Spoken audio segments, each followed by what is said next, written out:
You are listening to the Freedom Podcast with Van Moody. Our desire is that you begin to live in freedom every day. Freedom in your mind, freedom in your finances, freedom from the external pressures of life. Prepare to be transformed as we seek to be free, mind, body, and soul. Let's get started.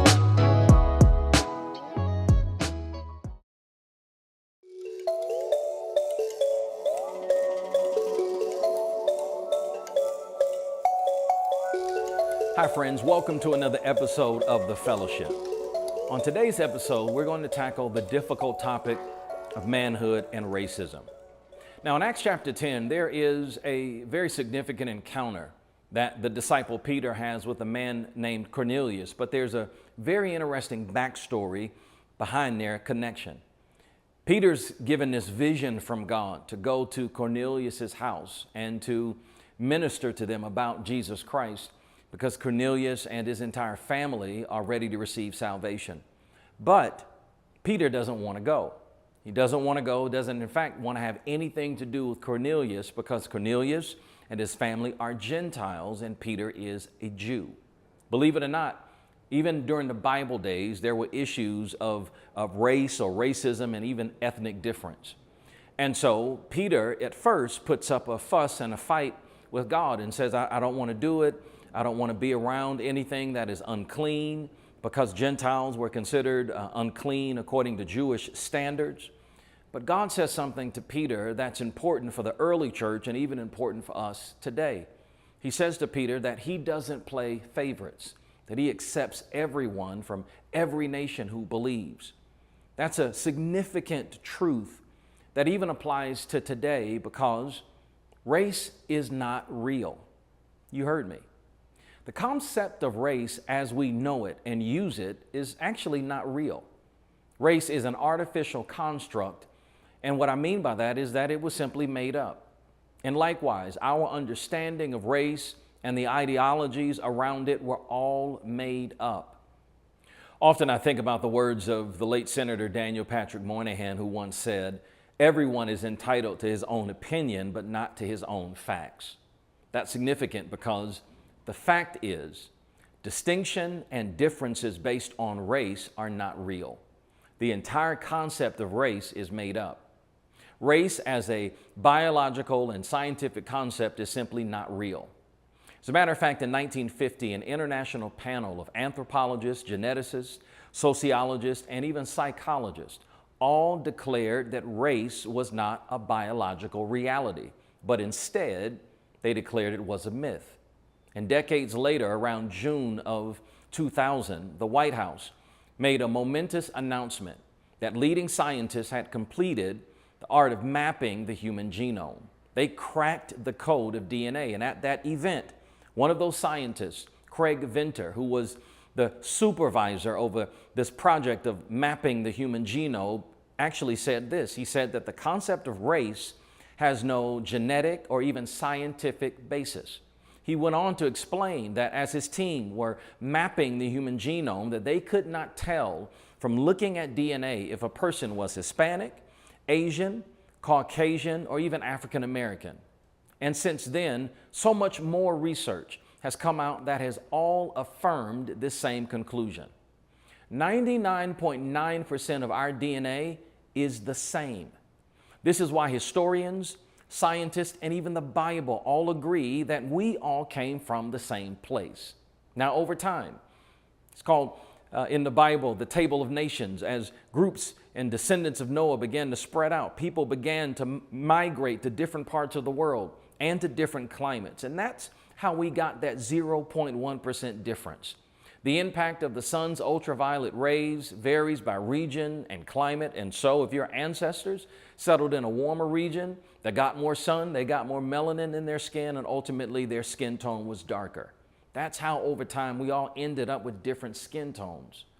But even that only equates to 0.1% difference. That means that 99.9% of everything else about us is the same. For centuries, though, there have been divisions and oppression and countless deaths because of this 0.1% difference.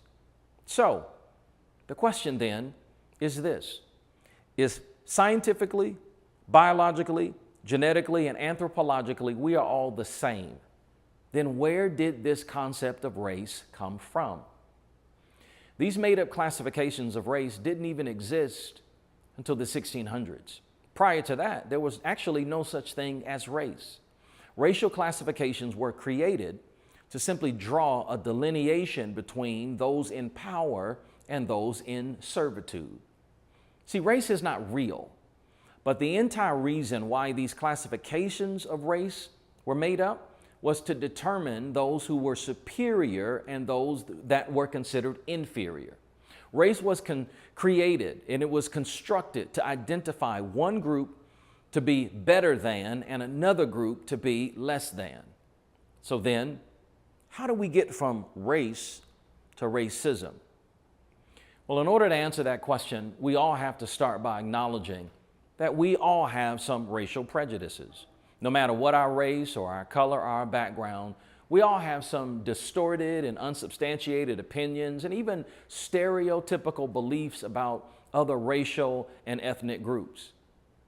If I'm into a new room or come into a new place where I don't know anybody, and if I see maybe a group of African Americans in the corner, I might be prone to gravitate towards that group of African Americans. And I have to acknowledge that, because in that, certain racial prejudices are revealed. But here's the thing, racial prejudice is not racism. Racial prejudice is transformed into racism when the racial prejudices of one racial group are enforced by the systems and institutions of society, resulting in greater rewards and privileges for one racial group with power and fewer rewards and privileges for the racial group without power. See, racism goes beyond prejudice. Racism is about power. The distinctive mark of racism is simply that, power. Racism is the collective power to enforce prejudice. So simply stated, racism is prejudice plus power. That's important, so I'm going to say it again. Racism is prejudice plus power. But even with all of that, this is what is most important for all of us to understand. Racism always leads to ruin, not just for those who are oppressed, but also for those who exert the power to oppress. The power of racism ultimately imprisons and destroys us all. Why? Because you cannot cut the body of humanity in half and not have both halves bleed to death. The devastating and destructive power of racism goes so far beyond the people it hurts and the people it helps. This power ultimately destroys our humanity and reshapes our identity into something that is deeply evil, sinister, and monstrous. And this is why we have to talk about this difficult subject, because you cannot conquer what you won't confront. So let's confront this topic. The fellas are here and we're ready to get into it. Let's do it.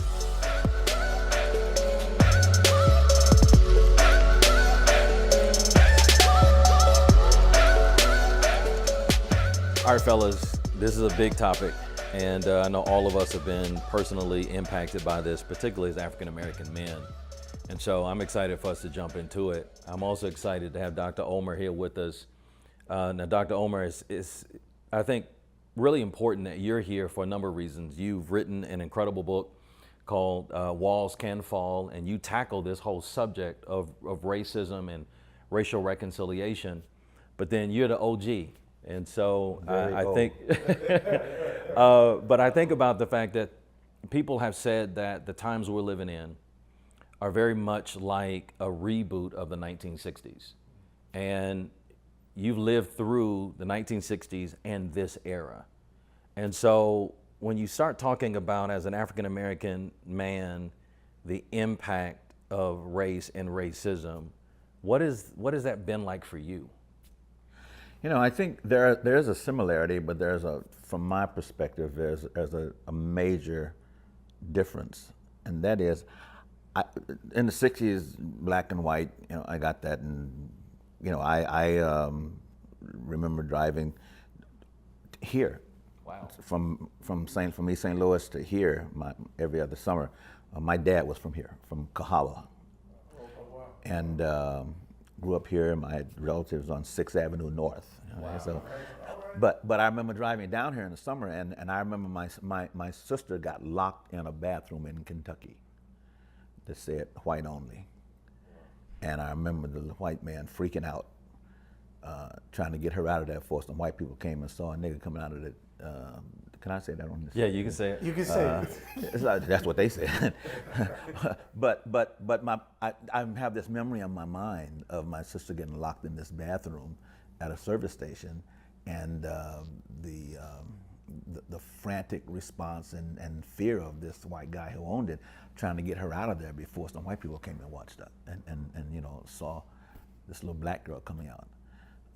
But then it was black and white. It was I've seen the black only, the colored and the white drinking fountains. I've seen all that. But it was black, white, black and white. What gets me now is the division among the white folks. Political lines and liberal and even in the church. Yeah. So I think there are more divisions now, broadly still black and white racially, but it's jacked up now, And I think the thing that pains me more is that the church is more obviously, I'm sure it was then, but it's more obviously divided now. I don't even know what evangelical means anymore. Wow. Yeah. I don't know what that word means anymore. But I think having come through it, the generation that you guys are now having, the generation that's coming along, it's a new crowd, man. It's a new crowd, and I think there's a critical eye that not only questions authority and all that, but it says, where are y'all? Where's the church? Where y'all been? Where have you been?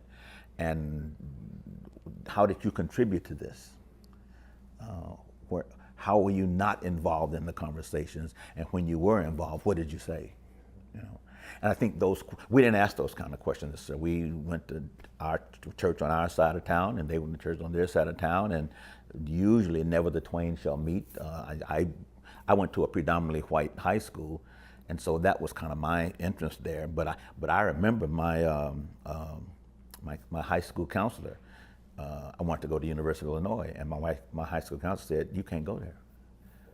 He said, "You can't make it there." Wow. And there was a session with my mother there, and he said, "You can't go there. You'll get lost. It's too big and all that." And my mother said, hit the table, and said, "Stop telling him that. He can go anywhere he wants to go. You don't tell him where to go." And so I think to see the shift of how much has changed and how much has not changed is an interesting perspective that I have now. Yeah, it's funny. It's funny to hear that story because when I think about how I've been impacted as a black man trying to navigate the space of race, because my mother was very much, she's going to create opportunities. She's going to challenge me to have the best exposure and experience. But every step along the way, racism was right there. I remember particular stories like when I was in 5th grade, my mother's company, she worked for AT&T, and they relocated her to Houston, Texas, and we lived in Houston for a couple of years. And I remember that we were the only black family in an all-white neighborhood. And I remember that my next door neighbor was my friend. I thought his name was Evan. And we used to play while, first couple of weeks when I was there, found a friend and we'd play together. But I remember one time I came home and I went to Evan's house right next door and knocked on the door to see if he could play. And he opened the door and spat on me and said, "I can't play with you no more." And I vividly remember that. And then I remember when I went to DePaul University, at the time there were very few African Americans, and everybody that was white thought that the only reason you were there is because they were doing this push for multiculturalism, or that you played a sport. Yeah, and I remember that one of the registrars said something very similar to your counselor to me when I was, making sure that I had all my classes and stuff lined up, and she just said, you can't make it here. She said, I don't think you have what it takes to even be here, and you're not going to make it. And so I could tell stories after stories after stories, but it's been right there in my face. And I mean, I'm sure all of us, have different stories from different parts of our walk, because all of you are from different industries. You have different levels of impact, but we've all struggled with it. I'm from Philadelphia, and most people watching us know this. But in Philadelphia, being from Philadelphia, two things were true. Black people are in charge, and it's a very segregated place. Wow. So it's interesting. So like, for it to be the city of brotherly love, the black people are here, the Hispanics are here, and generally when we talk about Hispanics, we talk about Puerto Ricans. Puerto Ricans are here. The Asian population is here. The Asians are the only ones that seem to assimilate into every neighborhood because they knew how to sell to whoever their target audience was, right? But even they would stay to themselves. And I didn't really look at the separation as being a big thing because I, like you, went to an all-white high school. I had white friends that I assimilated with during the week, but I didn't think race was a thing. It didn't become very apparent to me that it was really a thing until O.J. Simpson. Yeah, because all of the white friends that I had, for the first time, I'm hearing their real opinions about this black man with no facts. And it was just like, it was the way that they were spouting things and saying things that I was just like, oh my goodness. And that was my first experience. So then, getting in the music business, I was fortunate because along the journey, I'm this young up and coming producer, and I will never forget, and I can't say the guy's name, but pretty well-known manager. He wanted to meet with me and my production partner at the time. So I might have been 19, 20 years old. And he said, man, you guys are amazing. You're the talk of the streets, all that stuff that they tell you. And I want to represent you, and this, that, and the other. And he says, he talks to us about music, doing black music, because I'm black. That's what we do. We do black music. So we think. And then he asked the question, where do you want to go? And I said, I want to be a film composer. At that point in time, I was a major in jazz arrangement composition. I was going to school to become a film composer. Right. And this man looked at me clear as day and said this without flinching. He says, oh, you'll never be able to do that. I said, well, why? He said, because you're black. He said it. It was my first time ever, and I said, what do you mean? He said, no. He said, come on, let's just be honest. They're not looking, they want you to just make beats, and that's what they need from you guys. They got John Williams for all the other stuff. So fast forward, because the moment of vindication for me was I was on the red carpet at the Beverly Hills Hotel getting an award for film composition. Come on. And someone asked me, one of the, in the step and repeat, they said, what does it feel like? What are your feelings tonight? And this whole story came back up out again. I said, it's just so interesting because I was told I couldn't do this because I was black. Yeah. And this kid that was in the production booth ran down to the red carpet. It was a young black kid.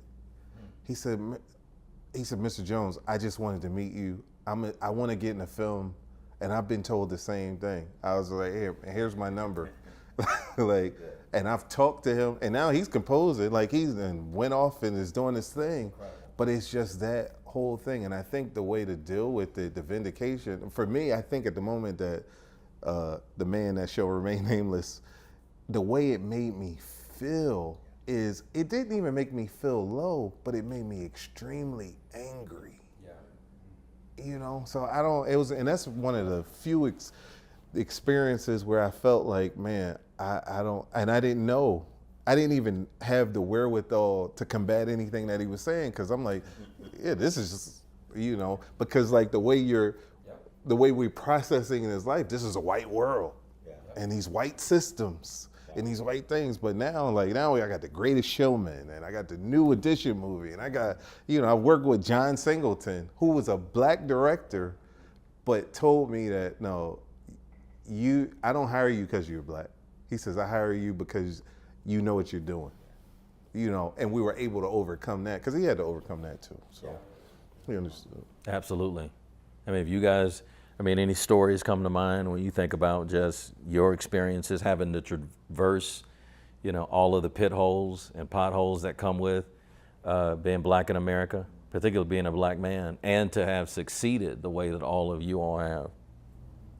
It's interesting because I think about how I found my identity. Because for me, I grew up even in elementary school. So I had elementary school, there were black kids, there were white kids.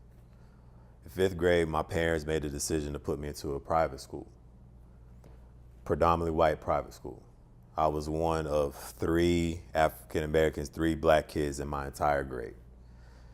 So we move on and go into high school. I'm still in this private school, and we go into 9th grade, and I remember how I was one of 6. Out of 108, I was one of 6. You probably the tallest too. Tallest, right? So I stick out already, right? So I already know, you know, of course it's the sports and all this other stuff. But one thing that happened, and I'll never forget it, because we got a new, they call it a head, upper school head, principal. Yeah. Principal of the high school was a black man.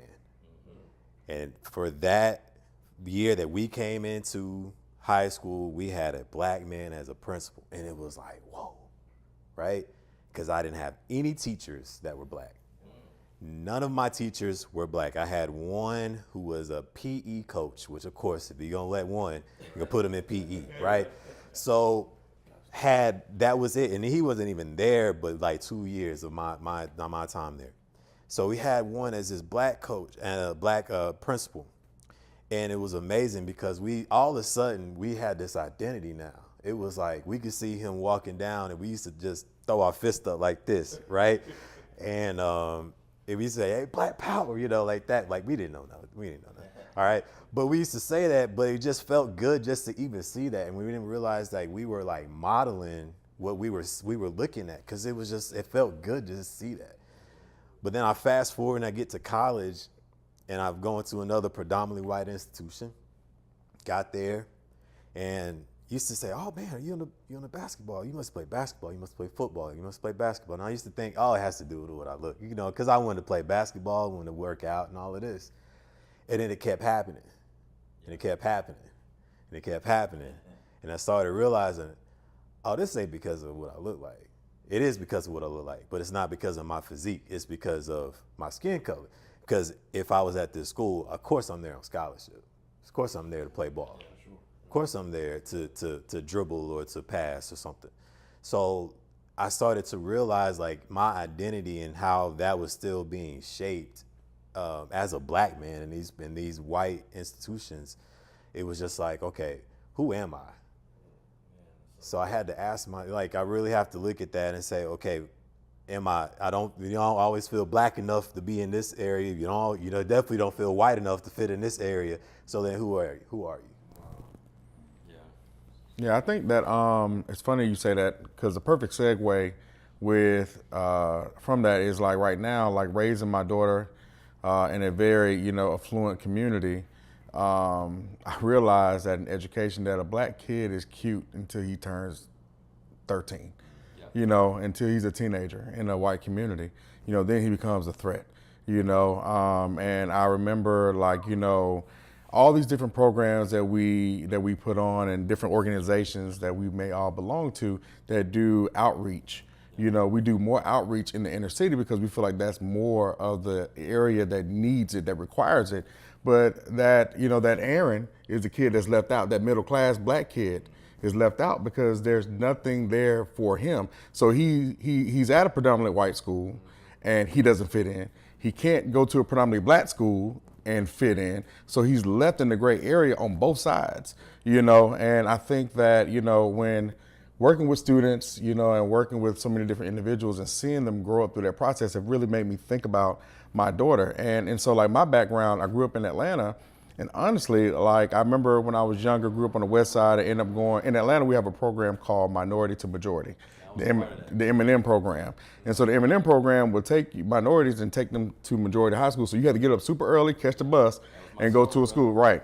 And so I ended up going to a school that was north of Atlanta, and I enjoyed it, but my mom career path ended up taking us to College Park. My mom opened up the very first barbershop in College Park, Georgia. And so going to College Park, ended up going to an all-black high school. It was different because, like Aaron, I went to an even high school where it was even. But then going to an all-black, elementary school, and then staying in the all-black elementary, middle, and high school, I didn't really see that many white people, you know, unless we traveled to different areas like Buckhead and stuff like that. So all I knew really was like black business owners, black excellence, like all that stuff. And then, you know, going to Morehouse, really opened my eyes because, you know, we can have our view of what African-American excellence look like until you truly see it. And when I got there, I'll never forget, I was coming out of my dorm at Mays Hall and I just sat outside and I just looked around and it was 2,200 African-American men between the ages of like 17 and 23 defying the stereotypes that society put on all of us. And for me, that was so mind-blowing because I'm having conversations with guys from Philly, California, all over, and we all have different experiences and yet and still come from different walks of life, and yet we're all here in this one mecca area to kind of get better and not even knowing that it's not only shaping our race, but shaping our gender and then developing our identification. So then when I went on to work in corporate America, where I am now the minority, where I've been the majority for so long that I'm now the minority, I don't know how to quite fit in, you know, like I don't understand like some of their cultures. I don't understand some of the way they do things and where they operate. So then it made me question, like, if someone disagree with me, are they being racist? You know, because I couldn't really understand that because in my mind, you should always agree with me because I'm black and I'm not that many people here. But if not, then it's your issue. But then I realized that, you know, until this one moment where I actually had someone pinpoint me out, you know, I was in my office and I'll never forget, and some documents came up missing, and they just assumed that it was me, you know, because it was on my floor, it was near my office, and I rarely ever tell this story. Like my wife don't even know this story, but like, you know, it was one of them situations where HR came in and they had security and everything, and I'm the only black person in this room, and I didn't have not one advocate around me in this corporation, and they're paying me all this money, and in my mind I'm thinking I'm doing well. And that's when I realized that money didn't define my success, access did, but then having advocacy, and I had no one to be an advocate, and I didn't understand that. And so I had to learn how to create my own voice and stand tall in it, you know, but most importantly, return that favor.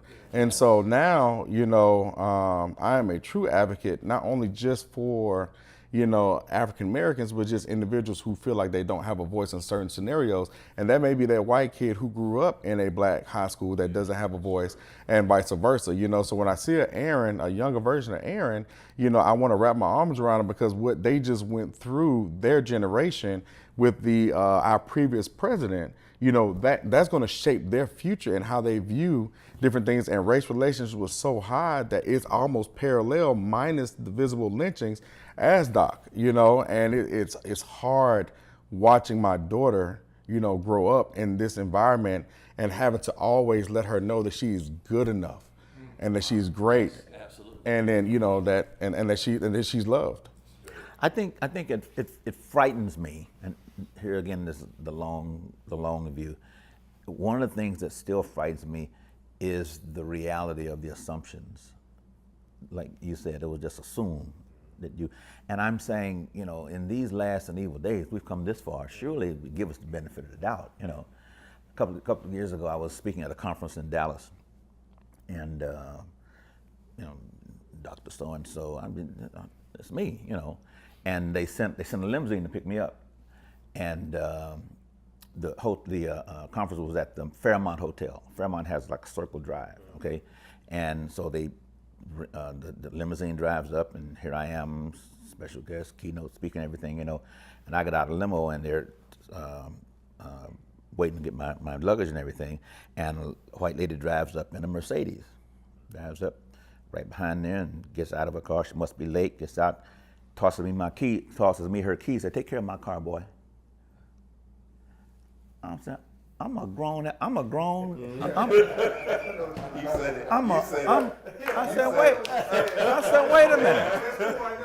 said, wait a minute. Wait. And so the bellman comes up and says, "Excuse me, ma'am." No, he doesn't say, "This is Dr. Ulmer." That heifer didn't care who I was. She just tossed me because she assumed that I was in the position and tossed me her keys, you know. I'm still looking for her. And it's almost like you have to, if you don't have that title in front of your name, you know, like people, like that's the only thing that justifies you. Had you just been Kenneth, she tossed them to me again. Again. Right.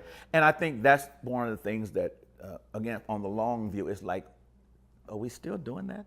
Do we still have here? Yeah, we still there? Yep. You know, did we ever get out of the groove? We're going around in circles. Here it is again, man. So I grew up here in Birmingham. You know, everybody looks at this as the hotbed of the civil rights movement, and for a lot of ways it was, but I'm the youngest in my generation. My mother was born in the 40s. My grandmother was born in the 20s. And so I grew up in a household where they made it really clear there's certain things you do and don't do.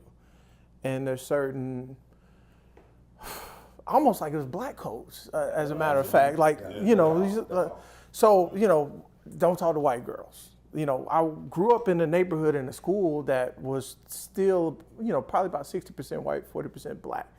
And those conversations were happening anyway. But I'll give you a couple of distinct things I remember. We played a school whose mascot is the Rebels. We're going I'm playing football. We're going to their stadium. They're waving Rebel flags and shaking our bus and throwing rocks at the bus. And granted, y'all, this is the 90s. This is like the late 1990s. And so fast forward to my 10th grade year, we're playing another predominantly white school from an affluent neighborhood. And they're ranked in the nation. We beat them. We go out to shake hands at the end of the game. Someone says the N-word. Now, me, in my household, we grew up watching Mississippi burn and all these different things that was engulfed in who I am.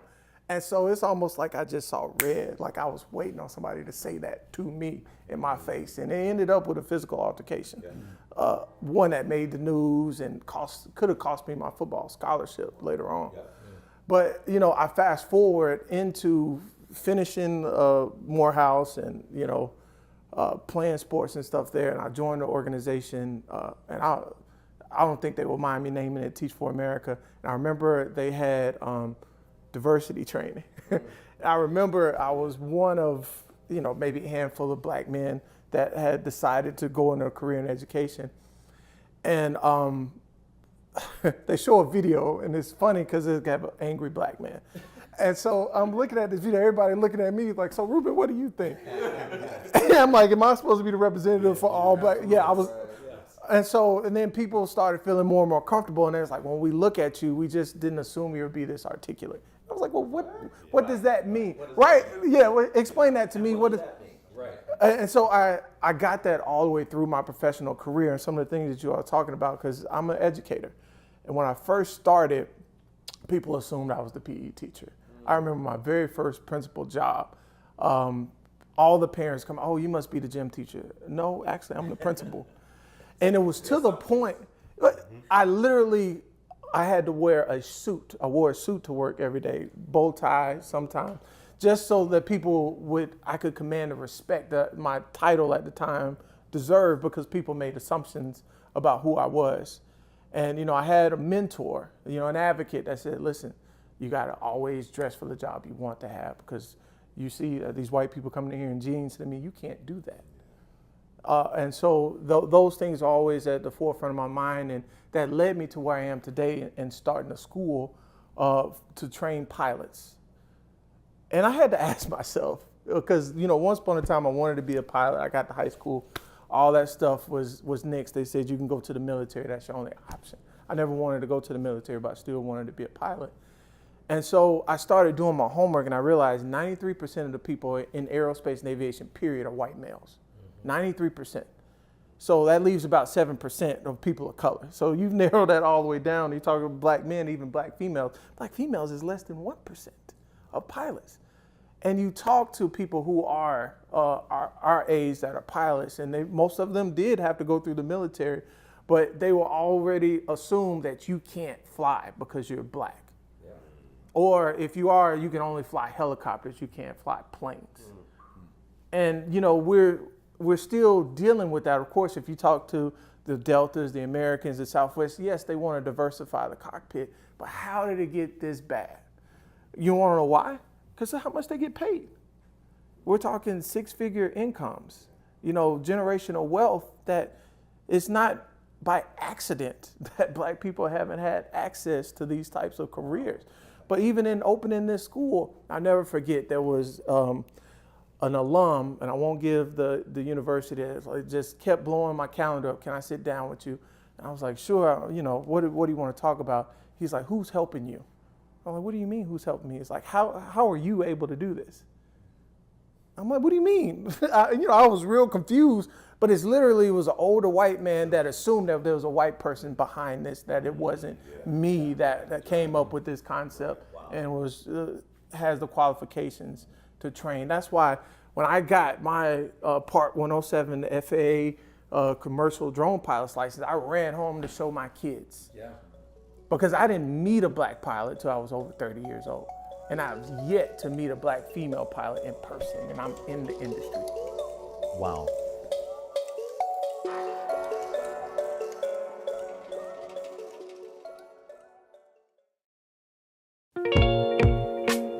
We hope you enjoyed today's episode of the Freedom Podcast. For a broader range of topics, go to Van Moody's YouTube page or visit twccc.org.